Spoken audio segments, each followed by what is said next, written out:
Maintenant que vous avez bien minci, nous allons pouvoir enfin aborder la stabilisation. C'est sans doute la partie la plus intéressante. Mais n'oubliez jamais que le régime n'est pas définitif. La stabilisation comporte deux volets. Le premier volet, c'est le quotidien, l'ordinaire. Et le second volet, c'est la gestion des écarts. Dans la stabilisation, on revient sur la notion de régime équilibré. Un équilibre, c'est quand les choses ne bougent pas. Donc avec un régime équilibré, on ne perdait pas de poids, mais avec une diététique équilibrée, on ne doit pas reprendre du poids non plus. Dans la phase de maintien, je conseille quand même de dissocier au quotidien les glucides et les lipides, c'est-à-dire les sucres et les graisses. Les sucres font grossir, les graisses font grossir, on les sépare.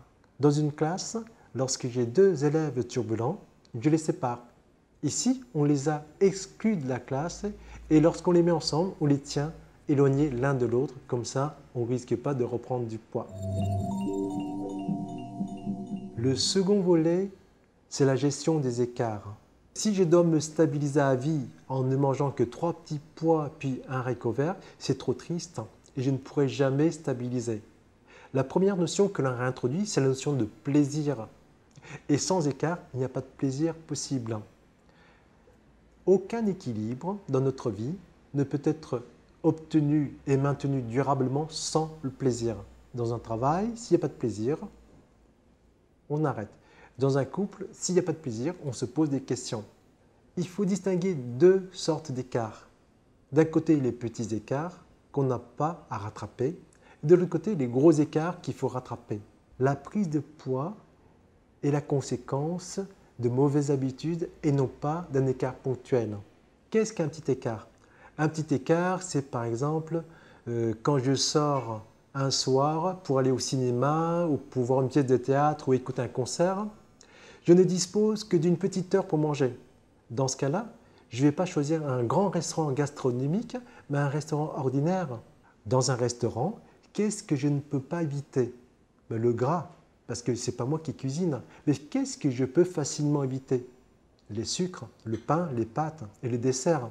S'il y a un tout petit verre de vin, je me l'accorde. Le sentiment de n'avoir pas exagéré fait de l'écart un petit écart. Dans ce cas-là, je n'ai pas à rattraper systématiquement cet écart.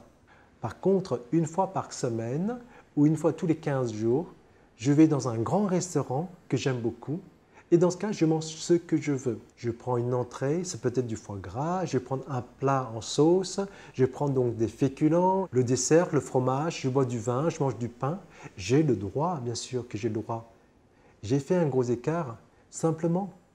Le lendemain, je peux gommer cet écart en refaisant qu'une journée et une seule sans sucre. Car je ne cherche pas à maigrir, je cherche simplement à empêcher la graisse de se fixer.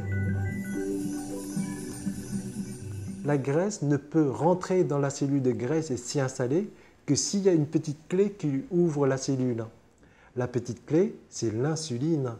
Or, l'insuline n'est fabriquée que si je mange du sucre.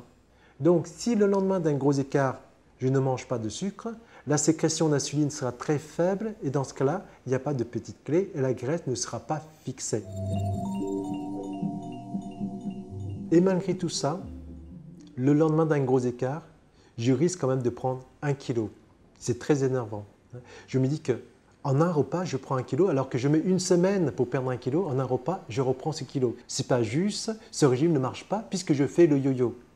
Rassurez-vous, ce n'est pas 1 kg de graisse, car de la même façon que vous n'êtes pas capable de perdre 1 kg de graisse par jour, vous ne pouvez pas prendre 1 kg de graisse par jour non plus. 1 kg de graisse, n'oubliez pas, c'est 9000 calories. Or, une femme mange en moyenne que 2000 calories par jour. Comment pouvez-vous, en un repas, manger presque 4 à 5 jours de repas? Ce n'est pas possible. Et même si vous êtes capable de le faire, votre corps, lui, n'est pas capable d'assimiler tout ça. Alors, à quoi correspond ce kilo de graisse? Il correspond au poids du repas que je n'ai pas encore éliminé et à la rétention d'eau, à l'eau que j'absorbe pour digérer ce repas. Vous savez, quand on mange une tranche de jambon ou quand on mange un œuf, on ne boit pas 1 litre d'eau. Par contre, quand on fait un gros repas, on pourra beaucoup plus de liquide pour digérer ce repas.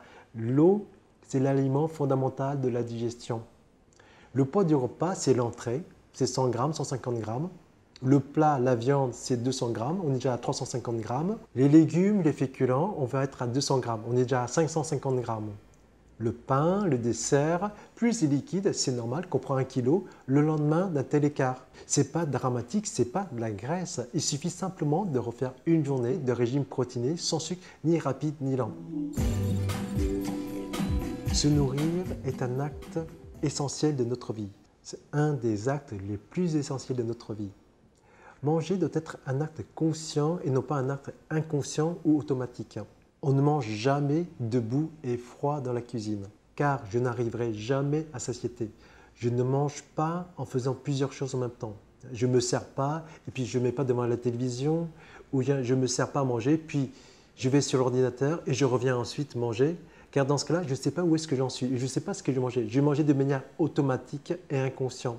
Dans une soirée, dans une réception, quand on nous sert des petits canapés, des petits fours, je suis capable de manger jusqu'à 15 à 20 pièces.